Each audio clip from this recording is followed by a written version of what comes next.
দেশের সর্বোত্তরের জেলা পঞ্চগড়ে পেঁয়াজ, মরিচ ও মাছ মাংসের দাম সহনীয় থাকলেও দাম বেড়েছে চিনি, আটা, তেল ও চিকন চালের। দোকানগুলোতে চোখে পড়ছে না দ্রব্যমূল্যের তালিকা।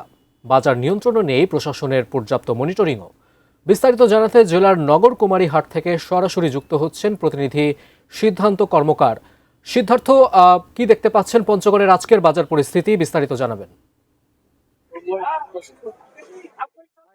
আপনি যেমনটি বলছিলেন যে আসলে বাজারে বর্তমানে কিন্তু বিভিন্ন কাঁচা বাজারে কিছুটা স্বস্তি মিললেও সাধারণ ক্রেতারা যেমনটি আমাকে জানাচ্ছিলেন যে আসলে কিছু কিছু বিশেষ করে গালামাল যেসব পণ্য রয়েছে সেসবের কিন্তু কিছু কিছু দাম বেড়ে গিয়েছে। বিশেষ করে যদি চিনির কথা বলি, গত সপ্তাহে সেটি কিন্তু 100 টাকা কেজি বিক্রি হলো। এই সপ্তাহে এটি দেখা যাচ্ছে যে 115 থেকে 120 টাকা পর্যন্ত দোকানদাররা কিন্তু বিক্রি করছেন।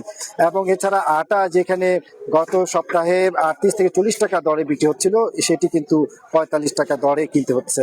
এছাড়া খোলা ও বোতলজাত যে সয়াবিন তেল রয়েছে সেটি কিন্তু আমরা দেখতে পাচ্ছি অভিন্ন দামে বিক্রি হচ্ছে।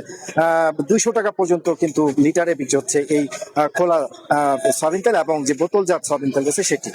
এছাড়া কিন্তু চিনি গুঁড়া চাল যেটি রয়েছে সেটি কিন্তু দাম বেড়ে গেছে কেজি প্রতি 30 টাকা। 50 টাকা দর বিক্রি হলো, এই সপ্তাহে এটি 180 থেকে 210 টাকা পর্যন্ত কেজিতে বিক্রি করছেন বিক্রেতারা। এছাড়া বিভিন্ন রকম যেমন পেঁয়াজ